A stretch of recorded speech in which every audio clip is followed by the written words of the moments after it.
Salut à tous, les gones, c'est Mika, on se retrouve sur la chaîne pour une toute nouvelle vidéo, une vidéo économie, puisqu'il paraît que John Textor songerait activement à racheter le club d'Everton. Alors vous savez comme moi les gones, que John Textor détient actuellement au sein d'Eagle le club de Crystal Palace à 46%. Il le co-détient avec Blitzer et Parish. Mais là-bas, il n'a pas le total contrôle du club, d'où l'intérêt porté sur Everton, qui est un club à vendre depuis plusieurs mois. Et à l'occasion, j'avais envie de faire une vidéo un petit peu analyse de la situation et vous expliquer avec Matt, qui m'accompagnera aujourd'hui, vous expliquer un petit peu en quoi consisterait ce rachat et surtout, quelles seraient les conséquences pour l'Olympique lyonnais. Est-ce que oui ou non, John Textor est en mesure de racheter Everton? Et est-ce que oui ou non, ce rachat aura des conséquences sur l'OL qui peut-être risquerait d'être déclassé au sein de la structure pyramidale d'Eagle Group détenue par John Textor. Mais avant de commencer, toi qui rêves tous les soirs dans ton lit de montage financier à la John Textor, pense, si le contenu te plaît, à liker la vidéo, à commenter, c'est super important pour le référencement, à t'abonner et activer la cloche, je compte sur toi, merci beaucoup. Est-ce que tu pourrais nous détailler, Matt, la situation précisément et qu'est-ce qui pousse réellement Textor à vouloir vendre ses parts pour acheter éventuellement un club comme Everton en Angleterre? En fait, Textor, il est dans une impasse à Crystal Palace. Il détient, comme tu l'as dit, 46%, on va dire, des parts de Palace, mais il n'a que 25% des droits de vote. Et il n'a aucun pouvoir décisionnel dans le club. Donc, lui-même l'a expliqué, il a essayé d'acheter les 5% qui lui manquent pour avoir la majorité, mais les actionnaires actuels ne sont pas vendeurs. Donc, en termes de politique et de contrôle, pour lui, la participation dans Palace, elle est caduque. Le gros problème, c'est que les 45% de Palace, sans aucun pouvoir décisionnel, ça permet pas de bien valoriser Eagle à la bourse de New York. Depuis maintenant quasiment un an, on sent qu'il y a une tension assez forte entre Textor et ceux qui détiennent réellement le pouvoir au sein de Crystal Palace. Et peut-être aussi, c'est là d'où vient vraiment le cœur du souci. T'en penses quoi de ça? Il est isolé, en fait, au sein du board. À partir du moment où les trois autres, on va dire, directeurs, qui sont Parish, Harris et Blitzer, sont main dans la main, et que lui, en fait, ne peut rien faire, parce qu'il ne peut rien faire. Est-ce que tu as entendu sur les derniers mois une seule rumeur ou une seule alliance avec l'OL ou les autres clubs de Eagle? Non, absolument rien. Aucune. Donc en fait, c'est un club qui est totalement à part. Et Textor l'a dit, il y a un problème d'intégration de Palace au sein d'Eagle. Et là, on est plutôt sur un souci politique, mais du coup, il y a aussi une conséquence économique sur la valorisation de ses parts dans la cotation aux États-Unis, ce qui est, à mon avis, son souci principal à l'heure actuelle. On sait que Ares, donc qui est le groupe d'investissement, le fonds d'investissement plutôt qui soutient le rachat de Textor, notamment d'OL Group, on sait que Ares a évalué les parts de Textor au sein de Crystal Palace à l'époque à environ 160 millions de dollars. C'était à peu près l'estimation qui avait été faite. Et là, j'ai vu ce matin un article rédigé par Philippe Auclair, qui est un ancien journaliste de RMC Sport. Philippe Auclair, qui est un spécialiste de l'Angleterre, qui dit clairement que John Textor veut vendre ses parts de Crystal Palace, alors à un prix en dessous de ce qu'il espérait il y a encore quelques semaines, quelques mois, mais néanmoins, il veut les vendre, tiens-toi bien, à un prix de 325 millions de livres. Parce qu'il valorise le club de Palace entre 1 milliard et 800 millions, je crois. C'est ce qui est beaucoup. Hein. On rappelle que Liverpool, c'est 4 milliards. Liverpool, c'est 4 milliards et Manchester a été racheté par Ineos, enfin, en tout cas est en phase d'être racheté par Ineos totalement, pour un montant avoisinant aussi les 4 milliards d'euros. Donc c'est énorme, quoi. C'est ce que demande Textor. C'est énorme et je pense que lui-même le sait, il ne vendra pas ses parts à ce prix-là. Donc je pense que à ce niveau de valorisation, il aura du mal à trouver des acheteurs. Il y a aussi un autre obstacle. Il veut vendre ses parts de Palace pour potentiellement intégrer un nouveau club dans la sphère Eagle. Idéalement, un club du marché anglais. Première League, idéalement, ou Championship. Est-ce que tu pourrais expliquer pourquoi ce fonds américain d'investissement qui aurait dû racheter Everton, le fameux 777 Partners, pour quelles raisons n'y sont-ils pas parvenus? Qu'est-ce qui a bloqué et qu'est-ce qui fait que, du coup, la porte est ouverte pour un autre investisseur qui pourrait racheter Everton? Alors déjà, il faut savoir que ça fait, je pense, quasiment plus d'un an que 777 ou 777 Partners, comme tu le dis, est en négociation avec l'actionnaire principal d'Everton, Moshiri. Moshiri. Et en fait, il y a énormément comment dire, d'attention, on va dire, de l'équivalent de la DNCG, on va dire anglaise. Et je crois que dernièrement, il y a eu quelques éclaircissements à ce niveau-là. Le groupe est très fortement endetté. Et n'est pas capable justement de répondre à ses dettes. Donc c'est un groupe en fait où clairement il y a des soucis de solvabilité avec des mécanismes financiers de rachat qui sont douteux. Et à ce niveau-là, c'est pour ça qu'aujourd'hui le rachat n'a pas pu aboutir. Alors la question qu'on se pose, Matt, est-ce que Textor peut vraiment, oui ou non, racheter Everton? Aujourd'hui, Everton est évalué, je crois, si je me trompe pas, à 800 millions, 800, 900 millions. Sauf qu'il y a énormément de dettes à Everton. Il y a eu énormément de dettes liées au stade. Donc, c'est une opportunité pour Textor. Et à l'aide de la vente de Palace et probablement en levant de la dette grâce à d'autres partenaires, que ce soit Ares qui a déjà aidé dans le financement de l'OL, dans le financement du rachat de l'OL, ou d'autres établissements, on va dire, financiers, d'autres fonds d'investissement. Je pense qu'il peut racheter Everton, ouais. Tu as évoqué un point hyper important, Matt, c'est qu'en effet, Everton est un club endetté. Ils ont construit leur stade sur les bords de la Mersey, un stade à plus de 800 millions de livres. Donc, c'est un stade vraiment très, très moderne, flambant neuf.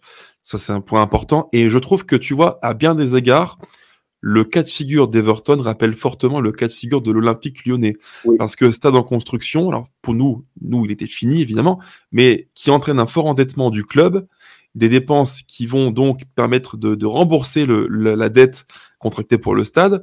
Et tout ça fait que, sur le plan sportif, le club se porte plutôt moyennement bien. Donc, il y a plein de points communs, et j'ai le sentiment que John Textor a un appétit prononcé pour les clubs qui ont des infrastructures, qui ont une lourde dette et qui sont des clubs à redresser et à revaloriser. Pour valoriser un club, le calcul est simple, c'est la valeur totale des actifs, infrastructures notamment, moins la dette. Plus un club a une forte dette, plus sa valeur diminue. Et donc là, ça laisse porte ouverte à des investisseurs qui sont un petit peu à l'affût de la bonne occasion pour racheter à bas coût un club anglais comme Everton. Bah exactement, et tu prends le cas de l'OL, tu sais, beaucoup de gens ont eu la confusion sur le prix de rachat de l'OL. Beaucoup ont dit que en fait, l'OL a été racheté 800 millions. Non, l'OL a été racheté à environ 550 millions. C'est ça, 530. Et les 205, en fait, c'est la valorisation du club qui est de 800 millions, parce que là-dessus, tu intègres justement la valeur du stade. N'oublions pas une chose, et je le dis à nos abonnés qui nous écoutent sur la vidéo, c'est que John Textor a racheté l'OL avec seulement 53 millions d'euros de cash. Et de sa poche, alors on n'a pas le chiffre précis, mais il a sorti uniquement et seulement entre 5 et 10 millions d'euros pour racheter un club, comme tu l'as dit, qui, au bas mot, coûte 535 millions. C'est vraiment facile à comprendre. C'est comme si demain, les Gones, vous vouliez acheter une voiture, vous avez dans la poche 1000 euros, elle en vaut 50 000, et grâce à la banque qui vous suit, grâce à un co-investisseur, vos parents, peu importe, votre compagne, on va vous aider à racheter la voiture. C'est le même principe. Et c'est ce que fait John Textor. Il n'a pas les moyens pour racheter le club tout seul, mais comme il a dans son dos un fonds d'investissement comme Ares, qui est très puissant dans le monde du foot, qui vient l'aider, qui vient en soutien, l'opération devient possible. Et je rappelle qu'il a racheté l'OL avec seulement 53 millions d'euros de cash, dont 5 à 10 millions de sa poche. Donc s'il a entre les mains une manne plus importante, on imagine que oui, il peut racheter Everton. Oui, puis en plus, on a parlé de la cotation en bourse. Il peut aussi lever de l'argent à ce niveau-là aussi. Tu vois, l'arrivée de nouveaux investisseurs peut lui donner des fonds supplémentaires pour financer un tel rachat. Donc, il y a plusieurs solutions.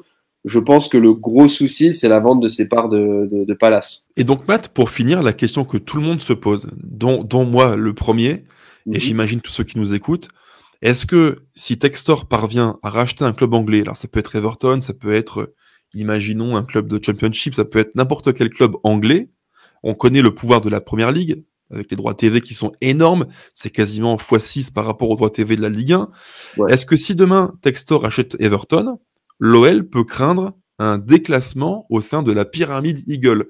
Autrement dit, on ne serait plus la tête de proue du projet, mais peut-être le club qui servirait à alimenter Everton. Alors moi, je n'y crois absolument pas. Voilà, je n'y crois absolument pas. Je pense que l'intérêt de Textor pour un club de Première Ligue, l'idée, en fait, c'est d'avoir dans son portefeuille Eagle La Première Ligue, c'est le championnat le plus important, le plus médiatique, avec des droits TV colossaux. C'est une forme de gage de qualité, de sûreté dans le portefeuille Eagle. Une certaine, tu vois, tu pourrais le comparer à une marque de luxe, voilà, qui vient servir la valorisation du groupe, rassurer les investisseurs. Et à partir du moment où Everton est derrière l'OL en termes sportifs, je ne vois pas comment ils peuvent passer dans la hiérarchie Eagle devant, même s'ils génèrent plus de droits télé. C'est le cas aussi du dernier de Première Ligue. Tu prends le dernier de Première Ligue, il génère plus de droits TV que l'OL. Est-ce que ça doit passer devant l'OL? Non, je pense pas. Est-ce que tu vas dire à un bon joueur de l'OL, oui, ta prochaine étape, c'est Everton. Est-ce que tu penses que c'est entendable pour un bon joueur de l'OL? Je pense que non. Je pense qu'un bon joueur à l'OL, il visera Liverpool, Chelsea, Manchester United, Arsenal, City. C'est le type de club qu'on vise quand on réussit à l'OL. Donc je pense que c'est une hiérarchie qui n'aurait pas de sens en fait. Je te rejoins encore une fois totalement sur ta logique de l'analyse.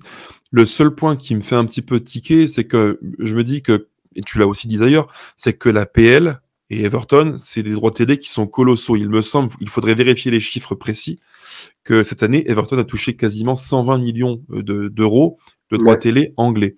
Alors nous, à l'échelle de la Ligue 1, quand l'OL finit entre la 3e et la 6e place, ce qui est le cas de cette année, c'est en gros une quarantaine de millions d'euros de droits TV. Donc c'est quasiment divisé par 3. C'est quand même important, c'est énorme. Après, je te rejoins. C'est vrai que sur le plan sportif, dire à un joueur de l'OL, ton projet après, c'est d'aller en Angleterre à Everton, c'est pas hyper sexy, quoi. C'est pas très vendeur, c'est pas très glamour. Mais néanmoins, il y a un peu cette crainte quand même qui existe toujours de se dire, voilà, c'est le fantasme de l'Angleterre. Et je rappelle aussi que Textor s'en cache pas. John Textor a toujours dit dans la presse britannique que dans un parcours de footballeur, le Graal, c'est l'Angleterre. Et il a toujours dit lui-même qu'il voulait être présent en Angleterre. Le problème de John Textor, c'est qu'il a les yeux plus gros que le ventre. Je pense aussi. C'est à mon avis son gros problème. Et je pense que même quand il aura racheté un club moyen de Première Ligue comme Everton ou autre, en fait, son idée ne s'arrêtera pas là. Je pense qu'il a toujours en lui le rêve de continuellement monter et d'avoir un jour la possibilité d'acheter un énorme club européen, et si possible en Angleterre.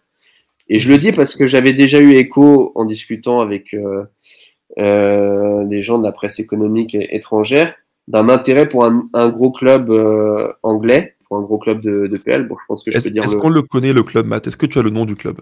Oui, j'ai le nom du club. Voilà, c'est Tottenham, puisque le président Lévy voulait, c'était connu aussi, vendre ses parts. Alors, ça, les gones, c'est une information que vous délivre Matt. Alors, parce que Matt, je pense que tout le monde ne te connaît pas, donc je fais une petite parenthèse sans trop en dire, mais dans une vie antérieure, on était sur une chaîne de football OL différente, et tu étais l'un de ceux qui avait suivi très très près le dossier d'achat de Textor pour l'OL, et tu étais informé très précisément, je tiens à le dire, avant tout le monde, et souvent même avant même la presse française, tu étais au courant des sommes évoquées et des enjeux qui étaient en cours de discussion. Donc là, les gones qui nous écoutaient, Matt vous dit une information qui est super importante, je trouve, c'est que John Textor a longtemps lorgné sur Tottenham. Exactement. Il a arrivé de Tottenham, il a clairement dit à une des personnes à qui je parlais, je souhaite racheter Tottenham, mais là c'est le rêveur qui a parlé, c'est-à-dire qu'il a vu l'opportunité Tottenham sur le marché, Lévy qui vendait des parts et voulait faire entrer on va dire d'autres actionnaires et sans savoir si financièrement c'était possible, il avait déjà émis l'envie, tu vois. Et en fait, moi, ce côté-là, ça ne me rassure pas parce qu'en fait, moi, ce que j'aimerais, c'est qu'il consolide la structure Eagle. S'il a des moyens supplémentaires, qu'il les donne à l'OL ou à d'autres clubs pour monter en niveau, pour que l'OL devienne un club qui joue le titre régulièrement, qui soit top 15 en Europe. C'est ça ma volonté. C'est pas que l'OL génère de l'argent et qu'Eagle génère de l'argent pour que Textor puisse atteindre le rêve ultime d'acheter le top club européen. Voilà, c'est ça ma crainte. Matt, merci beaucoup pour toutes les explications, pour tout ce que tu as pu nous dire. C'était vraiment intéressant. Merci à vous, les abonnés qui nous regardent et qui consultent la vidéo. Surtout, si le contenu vous a plu, dites-le en commentaire. C'est super important pour nous, pour le retour. Pensez à liker la vidéo, à commenter, à vous abonner. à activer la cloche. Et d'ici là, les gones, allez l'OL, ciao ciao, et à bientôt.